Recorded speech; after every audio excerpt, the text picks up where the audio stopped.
골로새서 3장 12절부터 14절까지 석절 말씀만 보도록 하겠습니다. 우리 함께 한 목소리로 합독하겠습니다. 시작. 그러므로 너희는 하나님이 택하사 거룩하고 사랑받는 자처럼 긍휼과 자비와 겸손과 온유와 오래 참음을 옷 입고 누가 누구에게 불만이 있거든 서로 용납하여 피차 용서하되 주께서 너희를 용서하신 것 같이 너희도 그리하고 이 모든 것 위에 사랑을 더하라. 이는 온전하게 매는 끈이라. 아멘. 제가 며칠 전에 저희 집 아이들에게 새 신발을 사주었습니다. 분명히 제가 기억하기로는 불과 몇 달 전에 새 신발을 사주었었는데 열매와 드림이는 얼마나 신발을 험하게 신었는지 아니면 학교에서 운동량이 많은 것인지 신발하고 밑창이 이렇게 분리가 됐더라고요. 입을 벌리는 것처럼 완전히 분리가 됐습니다. 그래서 이참에 아이들 신발 사주어야겠다라고 생각하고 아이들을 모레 데려가서 5명 모두 새로운 신발을 사주었습니다. 새 신발을 사주니까 아이들 너무 좋아하는 거예요. 학교를 보내려고 깨우려고 하면 그렇게 일어나지도 않던 녀석들이 귀에다 대고 제가 조그맣게 열매야 오늘 새 신발 신고 학교 가야지, 드림아 오늘 새 신발 신고 학교 가야지라고 말만 하니까 자동으로 일어나더라고요. 그리고는 학교 가는 길 동안 뒷좌석에 탄 아이들 열매 마음이 드림이 3명이 서로 이야기하는데 참 그 이야기 내용이 재미있었습니다.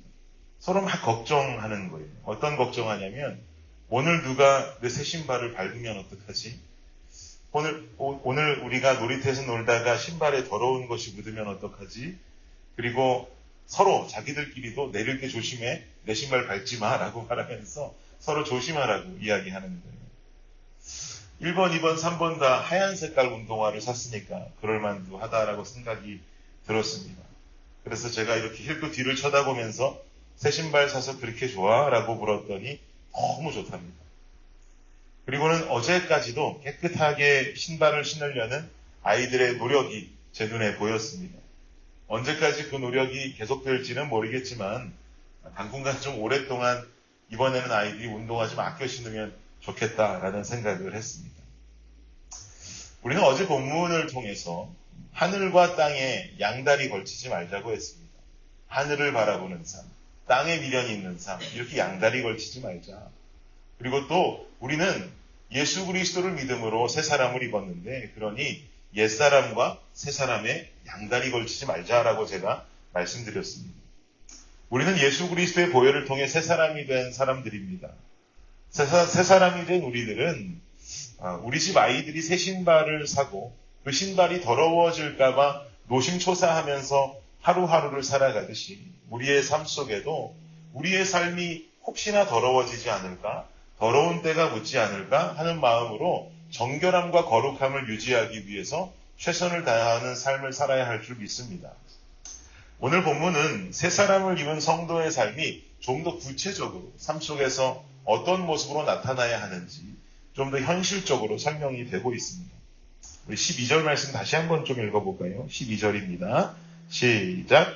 그러므로 너희는 하나님이 택하사 거룩하고 사랑받는 자처럼 긍휼과 자비와 겸손과 온유와 오래 참음을 옷 입고. 아멘. 하나님이 택하셔서 새 사람으로 살아가는 성도들의 삶은 긍휼과 자비와 겸손과 온유와 오래 참음으로 옷 입어야 된다고 합니다. 근데 이 항목들 우리 어디서 많이 보던 항목들 아닙니까? 성령의 열매들이죠. 성령의 열매들입니다. 즉 그리스도로 인해서 새 사람이 된 성도들은 삶 속에서 성령의 열매가 나타나야 됩니다. 그래서 우리는 매일매일의 성령 충만을 위해서 몸부림을 쳐야 하는 것이고 하나님 안에 성령 충만함을 위해서 늘 거하고 동행하는 삶을 살아야 하는 것입니다.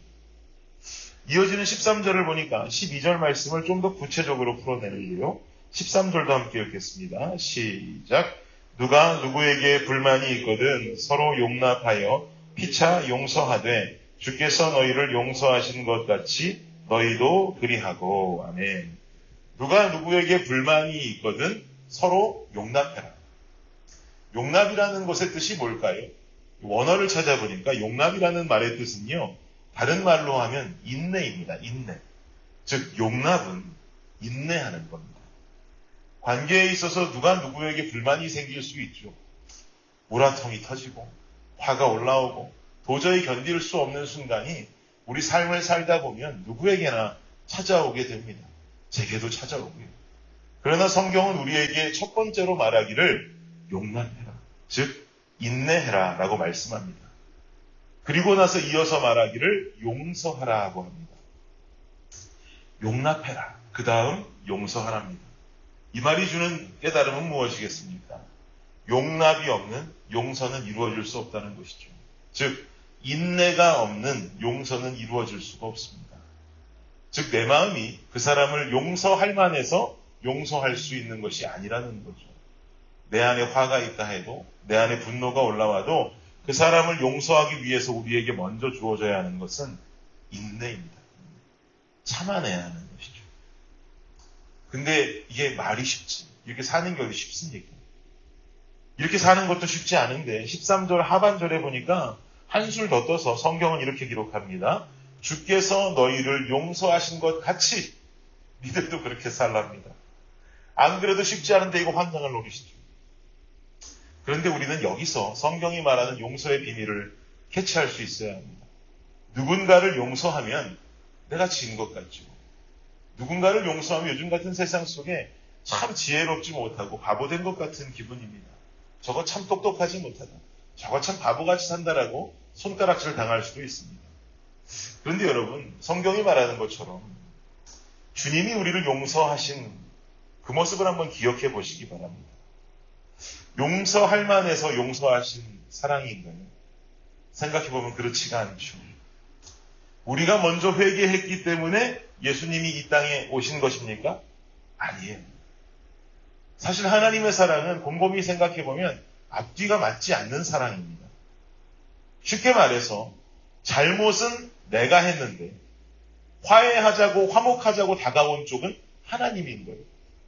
세상의 이치에 맞지 않죠. 잘못을 내가 했으면 미안합니다. 우리 화해합시다라고 말하는 건 내 쪽이 되어야 하는데 잘못은 실컷 내가 해놓고 하나님이 오셔서는 얘야 그만 화해하자. 화목하자. 내가 너를 너무 사랑한다라고 다가오셨다는 거예요. 내가 회개한 적이 없습니다. 내가 용서를 구한 적도 없습니다. 나를 포기하지 않으시는 그분의 형용할 수 없는 사랑이 아무 조건 없이 우리를 구해주신 것이죠. 마치 바울의 고백처럼 나의 나 된 것은 오로지 하나님의 은혜입니다. 우리의 공로로 된 것이 전혀 없는 거예요. 아침마다 새롭고 늘 새로우신 그 하나님의 헷세대의 자비하심과 사랑이 오늘도 죄인된 나를 찾아오셔서 사랑으로 감싸주시고 안아주시는 것입니다.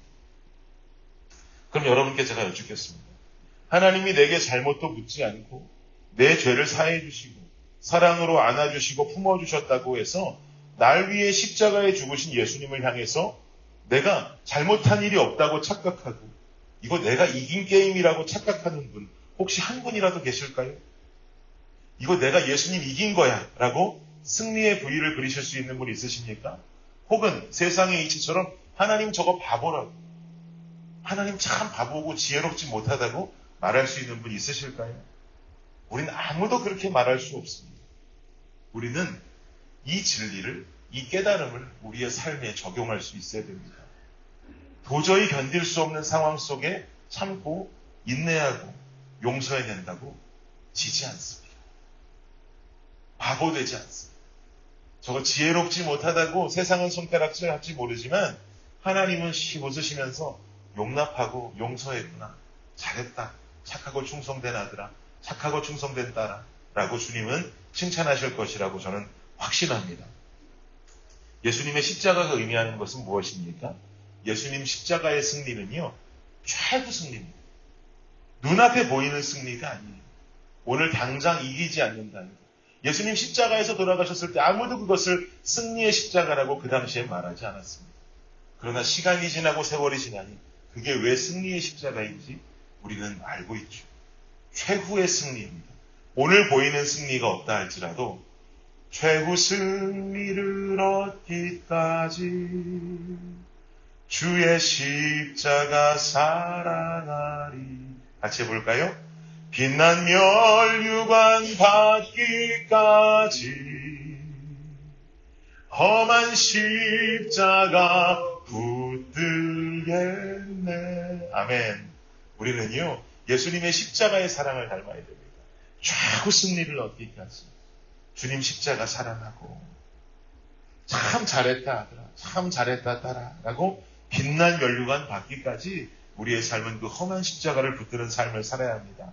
오늘도 주님 십자가 붙들고 오늘의 승리가 아니라 최후의 승리를 바라보시면서 이 하루를 새 사람의 삶으로 살아가시는 저와 여러분이 되시기를 예수 그리스도의 이름으로 축복합니다. 기도하겠습니다.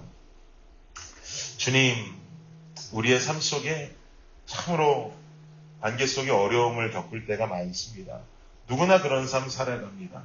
세상은 말하기를 용납하고 용서할 때 바보라고 말하고 지혜롭지 못하다 말할지 모르나 주님 보시기에는 우리가 참 착하고 충성된 아들과 딸이라고 칭찬하실 줄을 믿습니다.